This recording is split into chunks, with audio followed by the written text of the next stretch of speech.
ഇത് wandering earth 2 സിനിമയുടെ എക്സ്പ്ലനേഷന്റെ രണ്ടാം ഭാഗമാണ്. ആദ്യ ഭാഗത്തിൽ ഡാനിയൽ തന്റെ മകളുടെ മെമ്മറി 550W കമ്പ്യൂട്ടറിലേക്ക് അപ്ലോഡ് ചെയ്തപ്പോൾ ചന്ദ്രനിലെ 3 എഞ്ചിൻസും ഓവർലോഡായി പൊട്ടിത്തെറിച്ചു. അങ്ങനെ ചന്ദ്രന്റെ ഓർബിറ്റ് മാറി. ഇനിയും 4 ദിവസങ്ങൾക്കുള്ളിൽ ചന്ദ്രൻ വന്ന് ഭൂമിയിൽ പതിക്കും. അങ്ങനെ ഇനി എന്ത് ചെയ്യുമെന്നറിയാതെ എല്ലാവരും ആകാംക്ഷയോടെ നിൽക്കുകയാണ്. ശേഷം എന്ത് സംഭവിച്ചുവെന്ന് നമുക്ക് നോക്കാം. ആദ്യ ഭാഗം കണ്ടിട്ടില്ലാത്തവർക്ക് വേണ്ടി അതിന്റെ ലിങ്ക് താഴെ ഡിസ്ക്രിപ്ഷൻ ബോക്സിലും കൊടുത്തിട്ടുണ്ട്, കമന്റിലും പിൻ ചെയ്തിട്ടുണ്ട്. പിന്നെ വീഡിയോ ഇഷ്ടപ്പെടുവാണെങ്കിൽ ലൈക്കും ചെയ്യണം, അതുപോലെ സബ്സ്ക്രൈബ് ചെയ്ത് ചാനലിനെ സപ്പോർട്ടും ചെയ്യണം.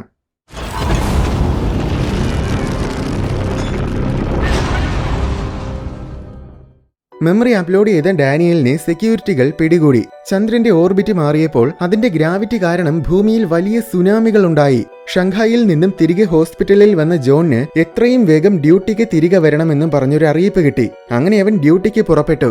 ലൂണാർ എഞ്ചിൻസ് പൊട്ടിത്തെറിച്ചതിന്റെ ആഘാതത്തിൽ ചന്ദ്രനിൽ നിന്നും ഒരുപാട് പാറ കഷ്ണങ്ങളൊക്കെ പൊടിഞ്ഞിട്ടുണ്ടായിരുന്നു. ഇപ്പോൾ അതെല്ലാം ഭൂമിയെ നോക്കി വരുന്നുണ്ട്. അതിനു പുറമെ ഭൂമിയുടെ അടുത്തോട്ട് വരുന്നതിനനുസരിച്ച് ഇനിയും കൂടുതൽ തീവ്രമായ സുനാമികൾ ഉണ്ടാകാനുള്ള സാധ്യതയുണ്ട്. അതുകൊണ്ട് തീരപ്രദേശങ്ങളിൽ നിന്നും എല്ലാവരും മാറണമെന്നും എല്ലാവരും എത്രയും വേഗം സമീപത്തുള്ള ഷെൽട്ടറുകളിലേക്ക് പോകണമെന്നും ലോകമെമ്പാടുമുള്ള ജനങ്ങൾക്കും വാർത്തകളിലൂടെയും അനൗൺസ്മെന്റുകളിലൂടെയും ഒക്കെ മുന്നറിയിപ്പുകൾ നൽകി. ഈ സമയം കൺട്രോൾ സെന്ററിലെ സയന്റിസ്റ്റുകൾ ചർച്ച ചെയ്യുകയായിരുന്നു. ഇനിയും 4 ദിവസങ്ങൾ കഴിയുമ്പോഴേക്കും ചന്ദ്രൻ വന്ന് ഭൂമിയിൽ പതിക്കും. അങ്ങനെയെങ്കിൽ അതിനു മുന്നേ ഭൂമിയെ ഇവിടെ നിന്നും കൊണ്ടുപോകണം. അപ്പോൾ എത്രയും പെട്ടെന്ന് തന്നെ എർത്ത് എഞ്ചിൻസ് ഒക്കെ ഓൺ ചെയ്യാൻ ഒരു ശാസ്ത്രജ്ഞൻ പറഞ്ഞു. പക്ഷേ പ്രശ്നം എന്താണെന്നാൽ 10,000 എർത്ത് എഞ്ചിൻസിൽ ആകെ 7,000 എഞ്ചിൻസ് മാത്രമേ നിർമ്മിച്ചിട്ടുള്ളൂ. ബാക്കി 3,000ന്റെ പണി നടക്കുന്നതേയുള്ളൂ. അതുകൊണ്ട് അത്ര പെട്ടെന്ന് നമുക്ക് ഭൂമിയെ നീക്കിക്കൊണ്ട് പോകാൻ പറ്റില്ല. അതുമാത്രമല്ല, ചന്ദ്രൻ നിലനിൽക്കുമ്പോൾ എർത്ത് എഞ്ചിൻസ് ഓൺ ചെയ്താൽ അതിന്റെ ഗ്രാവിറ്റി കാരണം ഭൂമിയിൽ ഒരുപാട് പ്രശ്നങ്ങളും ഉണ്ടാകും. അപ്പോൾ പിന്നെ ഇനി നമുക്കൊന്നും ചെയ്യാൻ പറ്റില്ലേ എന്ന് ആലോചിച്ച് എല്ലാവരും ടെൻഷൻ അടിച്ചു നിന്നു. അടുത്ത ദിവസം തന്നെ UEG ഒരുപാട് പേരെ സ്പേസ് സ്റ്റേഷനിലേക്ക് പോകാൻ വേണ്ടി തിരഞ്ഞെടുത്തു. ഇന്റർവ്യൂവിൽ ഫെയിൽ ആയവരെ പോലും സെലക്ട് ചെയ്തിട്ടുണ്ട്. അതുകൊണ്ട് നമ്മുടെ ജോണിനും സ്പേസ് സ്റ്റേഷനിൽ പോകാൻ അവസരം കിട്ടി. ഹാൻ പറഞ്ഞതുപോലെ അവളുടെ അച്ഛനെയാണ് മകന്റെ കൂടെ അണ്ടർഗ്രൗണ്ട് സിറ്റിയിലേക്ക് അയച്ചത്. അവൻ സ്പേസ് സ്റ്റേഷനിലേക്ക് പോകുന്നതിന് മുന്നേ ഹാൻ മരിച്ചിരുന്നു. എന്തായാലും അവൻ സ്പേസ് സ്റ്റേഷനിലെത്തി. അവിടെ ഹെൻറിയും ഉണ്ടായിരുന്നു. അടുത്ത ദിവസം UEG ഹെഡ്ക്വാർട്ടേഴ്സിൽ ചന്ദ്രനിൽ നിന്നും രക്ഷപ്പെടാനുള്ള പദ്ധതി ജെയിംസ് എല്ലാവരുടെയും മുന്നിൽ അവതരിപ്പിച്ചു. നിങ്ങൾ ഈ കാണുന്നത് 15,000 വർഷങ്ങൾ പഴക്കമുള്ള ഒരു ഫോസിലാണ്. ഇതിലൊരു മനുഷ്യന്റെ തുടയെല്ല് കാണാം. ഈ എല്ലിന് ഒടിവ് പറ്റിയിട്ടുണ്ട്. 15,000 വർഷങ്ങൾക്ക് മുന്നേ മനുഷ്യരാശി ഗുഹാ മനുഷ്യരായിരുന്നു. അന്നിങ്ങനെ ഒരു മനുഷ്യന്റെ കാലിന്റെ എല്ലൊടിഞ്ഞാൽ പിന്നെ കൂടെയുള്ള മനുഷ്യർക്ക് അയാൾ ഒരു വലിയ ഭാരമായിരിക്കും. അതുകൊണ്ട് കൂടെയുള്ളവരൊക്കെ അയാളെ കൂട്ടത്തിൽ നിന്നും പുറത്താക്കും. പിന്നെ അയാൾക്ക് വേട്ടയാടാനും ആഹാരം കണ്ടെത്താനും മറ്റ് ജീവികളിൽ നിന്നും രക്ഷപ്പെടാനും ഒന്നും കഴിയില്ല. അങ്ങനെ ആ മനുഷ്യൻ കുറച്ചു നാളുകൾക്കുള്ളിൽ തന്നെ മറ്റ് മൃഗങ്ങളുടെ ഇരയാകും. എന്നാൽ ഈ ഫോസിലിൽ കാണുന്ന തുടയെല്ല് പൂർണ്ണമായും സൗഖ്യം പ്രാപിച്ചിട്ടുണ്ട്. അങ്ങനെയെങ്കിൽ എല്ല് ശരിയാകുന്നതുവരെ അയാളെ ആരോ ശുശ്രൂഷിച്ചിരുന്നു. അയാൾക്ക് വേണ്ട ആഹാരവും വെള്ളവുമൊക്കെ നൽകി. മറ്റ് മൃഗങ്ങളിൽ നിന്നും അയാളെ സംരക്ഷിച്ചു. ഇതുപോലെ പണ്ടത്തെ മനുഷ്യർ പരസ്പരം സംരക്ഷണവും തുണയും ഒന്നും നൽകിയില്ലായിരുന്നുവെങ്കിൽ ഇന്ന് നമ്മൾ വലിയൊരു സിവിലൈസേഷനായി മാറില്ലായിരുന്നു. ഒരുപക്ഷെ ഇന്ന് മനുഷ്യരാശി ഉണ്ടായിരിക്കുക പോലും ഇല്ലായിരുന്നു. അതുകൊണ്ട് പണ്ടത്തെ മനുഷ്യരെ പോലെ ഭാവിയെ കരുതി ഇന്ന് നമ്മളും പരസ്പരം സംരക്ഷിക്കണം. അതിനുവേണ്ടി നമ്മൾ ഒരു പുതിയ പദ്ധതി റെഡിയാക്കിയിട്ടുണ്ട്. ന്യൂക്ലിയർ വെപ്പൺസ് ഉപയോഗിച്ച് ചന്ദ്രന്റെ കോറിൽ ന്യൂക്ലിയർ ഫ്യൂഷൻ ട്രിഗർ ചെയ്യും. അപ്പോൾ ചന്ദ്രൻ മുഴുവൻ പൊടിഞ്ഞു പോകും. എന്നാൽ അതിന് ലോകത്തിലുള്ള മുഴുവൻ ന്യൂക്ലിയർ വെപ്പൺസും ആവശ്യമാണ്. ഇവിടെ ഇപ്പോൾ എല്ലാ രാജ്യങ്ങളിലെയും ഒഫീഷ്യൽസ് ഇരിപ്പുണ്ട്. ലോകം അവസാനിക്കാൻ പോകുന്ന സമയത്തിൽ ഈ ന്യൂക്ലിയർ വെപ്പൺസിന് പുല്ലിന്റെ വില പോലുമില്ല. എന്നാൽ അതെല്ലാം എടുത്ത് നമ്മുടെ പദ്ധതിക്ക് വേണ്ടി ഉപയോഗിച്ചാൽ ചന്ദ്രനെ മുഴുവൻ തകർത്തു കളയാനും അങ്ങനെ ചന്ദ്രനിൽ നിന്നും രക്ഷപ്പെടാനും നമുക്ക് കഴിയും. അതുകൊണ്ട് എല്ലാവരും നിങ്ങളുടെ ന്യൂക്ലിയർ വെപ്പൺസ് നമുക്ക് തരണം. അങ്ങനെ ജെയിംസ് ഒരു നെടുനീളൻ സ്പീച്ച് പറഞ്ഞു. അടുത്ത് സ്പേസ് സ്റ്റേഷനിലെ രംഗമാണ് കാണിക്കുന്നത്. ആർമി ജനറൽ മിഷന്റെ ഫുൾ ഡീറ്റെയിൽസും എല്ലാവർക്കും പറഞ്ഞുകൊടുത്തു. ഈ മിഷന് 3 ഘട്ടങ്ങളുണ്ട്. ഒന്നാമത്തെ ഘട്ടം ന്യൂക്ലിയർ വെപ്പൺസിനെ എല്ലാം കൊണ്ടുപോയി ചന്ദ്രനിൽ സ്ഥാപിക്കണം. അവിടെ ക്യാമ്പനസ് ബേസിലാണ് സ്ഥാപിക്കുന്നത്. രണ്ടാമത്തെ ഘട്ടം ആ ന്യൂക്ലിയർ ബോംബുകളെല്ലാം പൊട്ടിച്ച് ചന്ദ്രനെ പൊടിച്ചു കളയണം. മൂന്നാമത്തെ ഘട്ടം ഇന്റർനെറ്റ് സെർവേഴ്സിനെ എല്ലാം റീസ്റ്റോർ ചെയ്യണം. അങ്ങനെ സെർവേഴ്സ് എല്ലാം റീസ്റ്റോർ ചെയ്താൽ മാത്രമേ ലോകത്തിലെ എല്ലാ എർത്ത് എഞ്ചിൻസിനെയും നമുക്ക് പരസ്പരം കണക്ട് ചെയ്യാനും അതിനെയെല്ലാം കൃത്യമായിട്ട് പ്രവർത്തിക്കാനും കഴിയുകയുള്ളൂ. ചന്ദ്രൻ പൊടിയുന്നതിന് തൊട്ട് പിന്നാലെ തന്നെ എർത്ത് എഞ്ചിൻസും സ്റ്റാർട്ട് ചെയ്ത് ഭൂമിയെ ഇവിടെ നിന്ന് മാറ്റിക്കൊണ്ടു പോകണം. അല്ലെങ്കിൽ ചന്ദ്രനിൽ നിന്നും പൊടിയുന്ന പാറ കഷ്ണങ്ങൾ വന്ന് ഭൂമിയിൽ വീഴും. ഒന്നും ചെയ്തില്ലെങ്കിൽ ചന്ദ്രൻ ഇനിയും 2 ദിവസങ്ങൾക്കുള്ളിൽ തന്നെ ഭൂമിയിൽ വന്ന് പതിക്കും. അതിനു മുന്നേ ഇതെല്ലാം ചെയ്യണം. എങ്കിൽ മാത്രമേ രക്ഷപ്പെടാൻ പറ്റൂ. ശേഷം ഒന്നാമത്തെ ഘട്ടത്തിനു വേണ്ടി, അതായത് ന്യൂക്ലിയർ ബോംബുകൾ കൊണ്ട് ചന്ദ്രനിലിടാൻ കുറെ പേരെ ജനറൽ സെലക്ട് ചെയ്തു. അതിൽ ഉണ്ടായിരുന്നു. അടുത്ത 2 ദിവസങ്ങൾ വളരെ വേഗം കടന്നുപോയി. ഇതിനിടയിൽ ന്യൂക്ലിയർ വെപ്പൺസിനെയൊക്കെ സ്പേസ് സ്റ്റേഷനിൽ എത്തിച്ചിരുന്നു. ഇനി ചന്ദ്രൻ ഭൂമിയിൽ വന്നിടിക്കാൻ വെറും 12 മണിക്കൂറുകൾ മാത്രമേ ബാക്കിയുള്ളൂ. സ്പേസ് സ്റ്റേഷനിൽ നിന്നും ചെറിയ ചെറിയ സ്പേസ് ഷിപ്പുകളിലാണ് ബോംബുകളൊക്കെ ചന്ദ്രനിലേക്ക് കൊണ്ടുപോകുന്നത്. ഇതിലെ പ്രശ്നം എന്താണെന്നാൽ നേരത്തെ ലൂണാർ എഞ്ചിൻസ് പൊട്ടിത്തെറിച്ചതിന്റെ പാറ കഷ്ണങ്ങൾ ചന്ദ്രന് ചുറ്റും നിറഞ്ഞു നിൽക്കുന്നുണ്ട്. അതെല്ലാം മറികടന്ന് വേണം സ്പേസ് ഷിപ്പുകൾ ചന്ദ്രനിലേക്ക് പോകാൻ. എല്ലാ സ്പേസ് ഷിപ്പുകളും വളരെ ശ്രദ്ധയോടെ കല്ലുകൾക്കിടയിലൂടെ സഞ്ചരിക്കുകയാണ്. ഇടയ്ക്കിടയ്ക്ക് ചില സ്പേസ് ഷിപ്പുകൾ കല്ലുകളിൽ ഇടിച്ച് പൊട്ടിത്തെറിക്കുന്നുമുണ്ട്. എങ്കിലും ഭൂരിപക്ഷം സ്പേസ് ഷിപ്സും ക്യാമ്പാനസിലെത്തി. ശേഷം എല്ലാവരും ന്യൂക്ലിയർ വെപ്പൺസിനെ ഡ്രോപ്പ് ചെയ്യാൻ തുടങ്ങി. ഇനിയും 3 മണിക്കൂറുകൾക്കുള്ളിൽ തന്നെ ഈ ന്യൂക്ലിയർ വെപ്പൺസിനെ എല്ലാം ഒരുമിച്ച് പൊട്ടിക്കണം. ഈ സമയം ഒരു സംഘം പേര് സെർവേഴ്സിനെയൊക്കെ ആക്ടിവേറ്റ് ചെയ്യാൻ ബീജിംഗിലേക്ക് പോയി. കൂട്ടത്തിൽ വില്യവും ഡാനിയലുമുണ്ട്. ഡാനിയലിനെ നേരത്തെ അറസ്റ്റ് ചെയ്തതാണ്. പക്ഷേ അവൻ വളരെ മികച്ച ഒരു IT വിദഗ്ധനാണ്. ഈ ദൗത്യത്തിന് അവനും കൂടെ വന്നാൽ തീർച്ചയായും അത് വളരെ വലിയൊരു സഹായമായിരിക്കും. അതുകൊണ്ടാണ് അവനെയും കൂടെ വില്യം കൂട്ടിക്കൊണ്ടുവന്നത്. ആദ്യം അവൻ വരില്ലെന്ന് പറഞ്ഞെങ്കിലും അവന്റെ മകളുടെ മെമ്മറി സ്റ്റോർ ചെയ്തു വെച്ചിരുന്ന ഒരു ചിപ്പ് വില്യം കാണിച്ചപ്പോൾ അതിനുവേണ്ടി അവൻ പോകാമെന്ന് സമ്മതിച്ചു. പക്ഷെ ഇവിടെയും ഒരു പ്രശ്നമുണ്ട്. നേരത്തെ ഉണ്ടായ സുനാമികൾ കാരണം ബീജിംഗ് സിറ്റി മുഴുവൻ വെള്ളത്തിനടിയിലായിരിക്കുകയാണ്. വെള്ളത്തിനടിയിൽ ആഴത്തിൽ പോയി വേണം സെർവേഴ്സിനെ ആക്ടിവേറ്റ് ചെയ്യാൻ. അങ്ങനെ വില്യവും ഡാനിയലും ഉൾപ്പെടെ 4 സയന്റിസ്റ്റുകൾ ബീജിംഗിലെ വെള്ളത്തിനടിയിലേക്ക് പോയി. കൂടെ കുറച്ച് റോബോട്ട്സുമുണ്ട്. ഡാനിയലിന്റെ നായ പോലത്തെ റോബോട്ടുമുണ്ട്. ആഴത്തിലേക്ക് പോയി അവർ ഡാറ്റാ സെന്ററിന്റെ ഉള്ളിൽ കയറി. അണ്ടർഗ്രൗണ്ടിൽ 17ാമത്തെ നിലയിലാണ് സെർവർ റൂം ഉള്ളത്. അവിടെ വെള്ളം അധികം ഇറങ്ങിയിട്ടില്ല. അവർ സെർവർ റൂമിന്റെ വാതിൽ തുറക്കാൻ നോക്കിയപ്പോൾ അത് തുറക്കുന്നില്ല. ഭാഗ്യത്തിന് റോബോട്ടിന്റെ സഹായത്തോടെ അവർ വാതിൽ ബലം പ്രയോഗിച്ച് തുറന്നു. അങ്ങനെ എല്ലാവരും ഉള്ളിൽ കയറി സെർവേഴ്സിനെ ആക്ടിവേറ്റ് ചെയ്യാൻ തുടങ്ങി. ഈ സമയം ചന്ദ്രനിൽ സ്പേസ് ഷിപ്പുകൾ ന്യൂക്ലിയർ ബോംബ്സ് ഡ്രോപ്പ് ചെയ്ത് തീരാറായിരുന്നു. ജോണിന്റെ സ്പേസ് ഷിപ്പിൽ ആകെ 5 എണ്ണം മാത്രമേ ബാക്കിയുള്ളൂ. അതും കൂടി ഡ്രോപ്പ് ചെയ്ത് കഴിഞ്ഞാൽ അവർക്ക് തിരിച്ച് സ്പേസ് സ്റ്റേഷനിലോട്ട് പോകാം. പക്ഷെ അതിനിടയിൽ മറ്റൊരു സ്പേസ് ഷിപ്പിന്റെ നിയന്ത്രണം നഷ്ടപ്പെട്ട് അത് വന്ന് ജോണിന്റെ സ്പേസ് ഷിപ്പിൽ ഇടിച്ചു. അങ്ങനെ ജോണിന്റെ സ്പേസ് ഷിപ്പും നിയന്ത്രണമില്ലാതെ നേരെ ചെന്ന് നിലത്ത് വീണു. ജോണിന്റെ സ്പേസ് ഷിപ്പ് തകർന്നതറിഞ്ഞ ഹെൻറി ആകെ തളർന്നുപോയി. എന്നാൽ ജോണിനും കൂട്ടർക്കും കാര്യമായ പരിക്കൊന്നും പറ്റിയിട്ടില്ല. പക്ഷെ വളരെ വേഗത്തിൽ വന്ന് നിലം പതിച്ചതിനാൽ സ്പേസ് ഷിപ്പ് പൂർണ്ണമായും തകർന്നു. ഇനി അതിൽ കയറി തിരികെ പോകാൻ കഴിയില്ല. അതുപോലെ അവരുടെ റേഡിയോ കമ്മ്യൂണിക്കേഷൻ ഡിവൈസുകളും തകർന്നിരുന്നു. അതുകൊണ്ട് സ്പേസ് സ്റ്റേഷനുമായിട്ട് കോൺടാക്ട് ചെയ്യാനുമാകില്ല. ഭാഗ്യത്തിന് ബേസിൽ പഴയൊരു എമർജൻസി റിട്ടേൺ ക്യാപ്സ്യൂൾ ഉണ്ട്. അതിൽ കയറി അവർക്ക് തിരികെ പോകാം. പക്ഷെ ഇനിയും 5 ന്യൂക്ലിയർ ബോംബുകൾ സ്ഥാപിക്കാനുണ്ട്.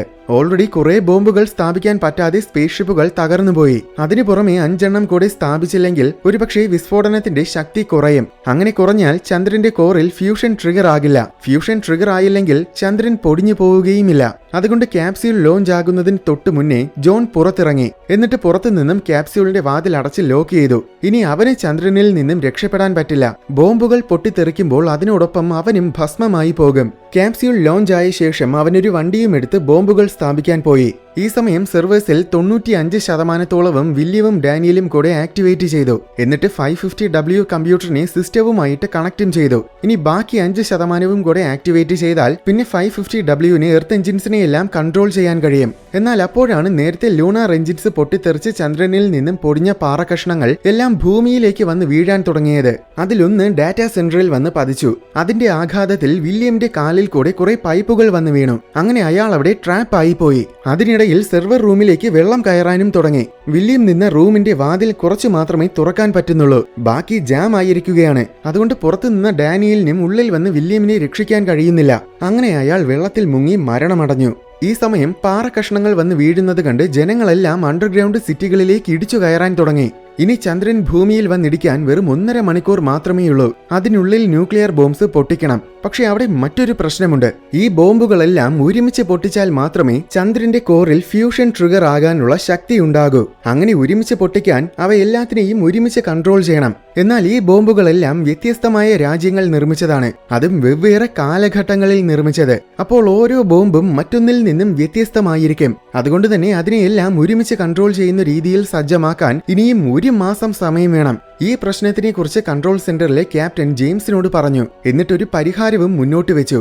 എന്താന്ന് വെച്ചാൽ ഈ ന്യൂക്ലിയർ ബോംബ്സിനെല്ലാം മാനുവൽ ട്രിഗേഴ്സുമുണ്ട്. അതുപയോഗിച്ച് എല്ലാത്തിനെയും പൊട്ടിക്കാൻ കഴിയും. പക്ഷേ ബോംബിന്റെ അടുത്തു നിന്നാണ് ഈ ട്രിഗേഴ്സ് ഉപയോഗിക്കേണ്ടത്. അപ്പോൾ ബോംബ് പൊട്ടുമ്പോൾ ട്രിഗേഴ്സ് ഉപയോഗിക്കുന്നവരും ചാമ്പലായി പോകും. ചുരുക്കി പറഞ്ഞാൽ ഇതൊരു സൂയിസൈഡ് മിഷനാണ്.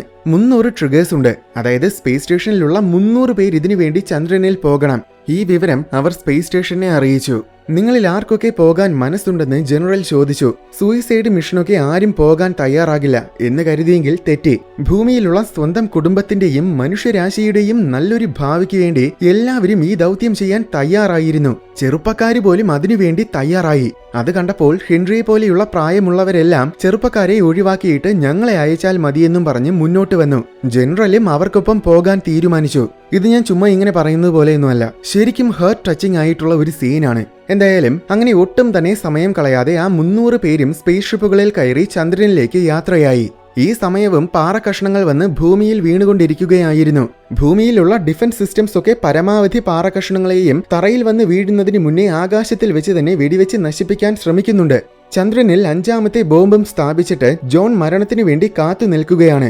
ആ സമയത്തിലാണ് അവിടെ നിരവധി സ്പേസ് ഷിപ്പുകൾ വന്ന് ലാൻഡ് ചെയ്യുന്നത്. അതൊക്കെ സൂയിസൈഡ് മിഷന് വേണ്ടി വന്നവരാണ്. പക്ഷെ എന്താണ് സംഭവിക്കുന്നതെന്ന് ജോൺ അറിയില്ലല്ലോ. അതുകൊണ്ട് അവൻ ആകെ കൺഫ്യൂഷൻ അടിച്ചു നിന്നു. അവൻ വന്നിറങ്ങിയവരോട് സംസാരിക്കാൻ ശ്രമിച്ചു. എന്നാൽ അവന്റെ റേഡിയോ ട്രാൻസ്മിറ്റർ നേരത്തെ കേടായതുകൊണ്ട് അവൻ സംസാരിക്കുന്നത് വേറെ ആർക്കും കേൾക്കാൻ കഴിയുന്നില്ല. അതുപോലെ വേറെ ആരും സംസാരിക്കുന്നത് അവനും കേൾക്കാൻ പറ്റുന്നില്ല. ആംഗ്യ ഭാഷയിലൂടെ അവൻ സംസാരിക്കാൻ ശ്രമിച്ചു. പക്ഷെ ആർക്കും ഒന്നും മനസ്സിലാകുന്നില്ല. എങ്കിലും കുറെ നേരം സംസാരിച്ചപ്പോൾ പിന്നെ അവരുടെ കയ്യിൽ മാനുവൽ ട്രിഗേഴ്സും ഒക്കെ കണ്ടപ്പോൾ അവൻ ഏതാണ്ട് കാര്യങ്ങളൊക്കെ മനസ്സിലായി. നീ ഇവിടെ നിന്നും സ്പേസ് ഷിപ്പിൽ കയറി തിരികെ പോകാൻ അവനോട് ആംഗ്യം കാണിച്ച് പറഞ്ഞു. അങ്ങനെ അവസാനം അവൻ അവിടെ നിന്നും രക്ഷപ്പെട്ടു പോയി. ശേഷം 300 പേരും മരണത്തെ കാത്ത് ചന്ദ്രനിൽ നിന്നു. അവസാനം സമയമായപ്പോൾ എല്ലാവരും ഒരേ സമയത്തിൽ ബോംബുകൾ ട്രിഗർ ചെയ്തു. 300 പേരും കത്തിച്ചാമ്പലായി. ലോകം മുഴുവൻ അവരുടെ ഹീറോസിനെ ഓർത്ത് കണ്ണീരൊഴുകി. അങ്ങനെ ആ മഹാവിസ്ഫോടനത്തിന്റെ ശക്തിയിൽ ചന്ദ്രന്റെ കോറിൽ ഫ്യൂഷൻ തുടങ്ങി. ഇനി എത്രയും വേഗം എർത്ത് എഞ്ചിൻസ് സ്റ്റാർട്ട് ചെയ്ത് ഭൂമിയെ ഇവിടെ നിന്നും കൊണ്ടുപോകണം. അതിനി പരമാവധി 1 മണിക്കൂർ സമയമേ ഉള്ളൂ. അതിനുള്ളിൽ ഭൂമി ഇവിടെ നിന്നും ചലിക്കാൻ തുടങ്ങിയില്ലെങ്കിൽ ചന്ദ്രന്റെ കഷ്ണങ്ങൾ വന്ന് ഭൂമിയിൽ പതിക്കും. എന്നാൽ എല്ലാ സെർവേഴ്സും ആക്ടിവേറ്റ് ആയാൽ മാത്രമേ എർത്ത് എഞ്ചിൻസ് സ്റ്റാർട്ട് ചെയ്യാൻ പറ്റൂ. മറ്റെല്ലാ സെർവേഴ്സും ആക്ടിവേറ്റ് ആയി. പക്ഷെ ഇപ്പോഴും ബീജിംഗിലെ സെർവർ ആക്ടിവേറ്റ് ആയിട്ടില്ല. ഈ സമയം ബീജിംഗിലെ സെർവർ റൂം മുഴുവൻ വെള്ളം കയറാൻ തുടങ്ങിയിരുന്നു. എങ്കിലും ഡാനിയൽ സെർവറിനെ ആക്ടിവേറ്റ് ചെയ്യാൻ പരമാവധി ശ്രമിക്കുന്നുണ്ട്. പക്ഷേ റൂമിൽ വെള്ളം നിറഞ്ഞ് അവൻ മുങ്ങി മരണപ്പെട്ടു. അങ്ങനെ ദൗത്യം പരാജയപ്പെട്ടിരിക്കുന്നു. ഇനി അധികം വൈകാതെ ചന്ദ്രന്റെ കഷ്ണങ്ങൾ വന്ന് വീണ് ലോകം അവസാനിക്കും. അങ്ങനെ എല്ലാം കഴിഞ്ഞുവെന്ന് ലോകം മുഴുവൻ കരുതി. ഇനി എന്തായാലും ഇവിടെ ഇരുന്നിട്ട് കാര്യമില്ല, ഭൂമി അവസാനിക്കാൻ പോവുമല്ലേ. അതിനു മുന്നേ അവസാനമായിട്ട് നമ്മുടെ കുടുംബത്തിനെയെങ്കിലും പോയി കാണാമെന്നും പറഞ്ഞ് കൺട്രോൾ സെന്ററിലുള്ളവരും ഇറങ്ങിപ്പോകാൻ തുടങ്ങി. എന്നാൽ അപ്പോഴാണ് ബീജിംഗിലെ സെർവറും ആക്ടിവേറ്റ് ആയത്. സംഭവം നേരത്തെ വെള്ളം കയറി മുങ്ങാൻ തുടങ്ങിയ സമയത്തിൽ വേറെ നിവർത്തിയില്ലെന്ന് മനസ്സിലായപ്പോൾ ഡാനിയൽ അവന്റെ മെമ്മറിയും 550W അപ്ലോഡ് ചെയ്തിരുന്നു. എന്നിട്ട് ഉള്ളിലെ ഡിജിറ്റൽ ലോകത്തിൽ ഇരുന്നു കൊണ്ടാണ് അവൻ സെർവറിനെ ആക്ടിവേറ്റ് ചെയ്തത്. ഉടനെ എർത്ത് എഞ്ചിൻസ് എല്ലാം സ്റ്റാർട്ടായി. ഭൂമി പതിയെ ചലിക്കാൻ തുടങ്ങി. അങ്ങനെ ചന്ദ്രനിൽ നിന്നും ഭൂമി രക്ഷപ്പെട്ടു. ശേഷം എല്ലാവരും സോളാർ സിസ്റ്റത്തിനോട് ഗുഡ് ബൈ പറഞ്ഞു. 7 വർഷങ്ങൾക്ക് ശേഷമുള്ള രംഗമാണ് അടുത്തു കാണിക്കുന്നത്. അതായത് 2065. ഭൂമിയിൽ ഇപ്പോൾ ഏകദേശം എല്ലാം നല്ല രീതിയിൽ തന്നെ നടക്കുന്നുണ്ട്. കഴിഞ്ഞ 7 വർഷങ്ങൾ കൊണ്ട് ബാക്കിയുണ്ടായിരുന്ന 3000 എർത്ത് എഞ്ചിൻസിന്റെയും പണി പൂർത്തിയാക്കി. അതുപോലെ അണ്ടർഗ്രൗണ്ട് സിറ്റികളുടെ കൺസ്ട്രക്ഷൻസും തീർന്നിട്ടുണ്ട്. UAG ഹെഡ്ക്വാർട്ടേഴ്സ് ന്യൂയോർക്കിൽ നിന്ന് മാറ്റി ഇപ്പോൾ ആർട്ടിക്കയിൽ സ്ഥാപിച്ചിരിക്കുകയാണ്. കുറെ കാലങ്ങൾക്ക് ശേഷം മനുഷ്യരൊക്കെ ഇപ്പോൾ സമാധാനത്തിൽ ജീവിക്കുന്നുണ്ട്. പക്ഷെ ഇനി നേരെ സോളാർ സിസ്റ്റത്തിൽ നിന്നും പുറത്തേക്ക് പോകാൻ കഴിയില്ല. അതിനു മുന്നേ പല തവണ സൂര്യനെ വലം വെക്കണം. അടുത്ത 10 വർഷങ്ങൾ മുഴുവൻ സൂര്യനെ വലം വെച്ചുകൊണ്ടിരിക്കും. അങ്ങനെ വലം വെക്കുമ്പോൾ സൂര്യന്റെ ഗ്രാവിറ്റിയിൽ നിന്നും ഭൂമിക്ക് കുറച്ചുകൂടെ വേഗത കൈവരിക്കാൻ സാധിക്കും.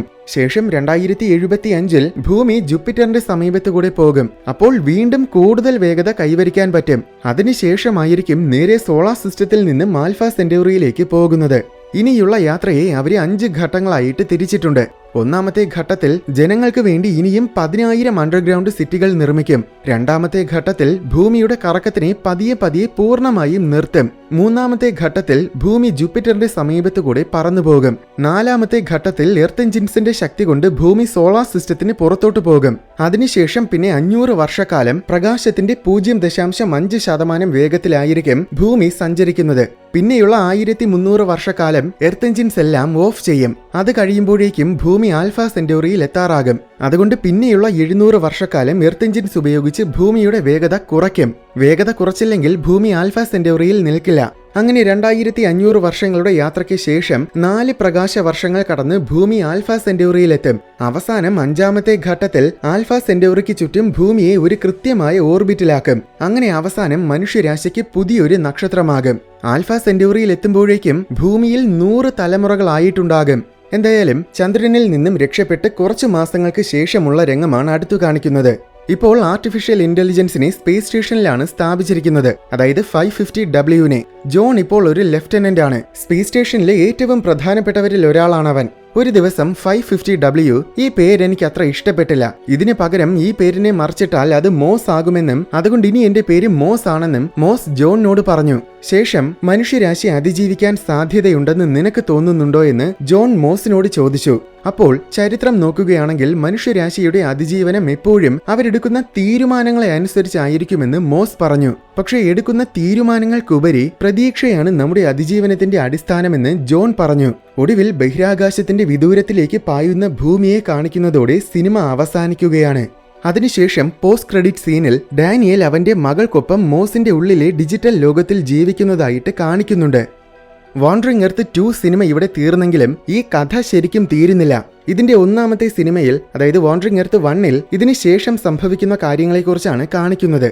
അതും ഇതുപോലെ ഒരു ഗംഭീരമായ സിനിമയാണ്. ഗംഭീരം എന്നൊക്കെ പറഞ്ഞാലും ശരിക്കും ഇങ്ങനെ ഭൂമിയെ മറ്റൊരു സ്റ്റാർ സിസ്റ്റത്തിലേക്ക് കൊണ്ടുപോവുക എന്നതൊക്കെ വെറും മണ്ടത്തരമാണ്. അങ്ങനെ ഒരിക്കലും കൊണ്ടുപോകാൻ കഴിയില്ല. എന്താണെന്ന് വെച്ചാൽ അങ്ങനെ കൊണ്ടുപോകാൻ ശ്രമിച്ചാൽ എർത്ത് എഞ്ചിൻസിനുള്ള ഇന്ധനം കൊടുത്ത് ഭൂമി മുഴുവൻ ഉരുകി തീരും. അവസാനം ആൽഫ സെന്റോറിയിൽ എത്തുമ്പോഴേക്കും പിന്നെ എൻജിൻസ് മാത്രമേ കാണൂ, എർത്ത് ഉണ്ടായിരിക്കില്ല. അതുമാത്രമല്ല, മറ്റൊരു കാര്യം, സൂര്യൻ എങ്ങനെ ഒരിക്കലും പെട്ടെന്ന് റെഡ് ജയന്റ് ആയിട്ട് മാറില്ല. അതിന് പല കോടി വർഷങ്ങൾ വേണം. പക്ഷെ ഇതൊരു സയൻസ് ഫിക്ഷൻ കഥയാണ്. കഥയിൽ ചോദ്യമില്ല. അതുകൊണ്ട് വീഡിയോ ഇഷ്ടപ്പെട്ടെങ്കിൽ ലൈക്ക് ചെയ്യണം, സബ്സ്ക്രൈബ് ചെയ്ത് ചാനലിനെ സപ്പോർട്ടും ചെയ്യണം. അപ്പോൾ അടുത്തൊരു അടിപൊളി സിനിമയായിട്ട് വരുന്നതുവരെ എല്ലാവർക്കും ഗുഡ് ബൈ.